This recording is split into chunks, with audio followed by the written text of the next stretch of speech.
ఎవరైనా ఎప్పుడైనా సరిగా గమనించారా చలిచర అసలెప్పుడు వదిలిందో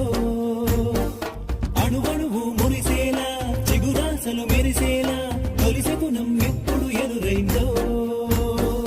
చూస్తూనే ఎక్కడి నుంచో చైత్రం కదిలొస్తుంది పొగ మంచును కోపం అంటూ తరిమేస్తుంది నేలంతా రంగులు తొడిగి సరికొత్తగా దోస్తుంది తన రూపం తానే చూసి పులకిస్తుంది ఋతువెప్పుడు మారిందో బ్రతుకెప్పుడు విరిసిందో మనసెప్పుడు అలపుల మనమైందో ఎవరైనా ఎప్పుడైనా సరిగా గమనించారా చలిచర అసలెప్పుడు వదిలిందో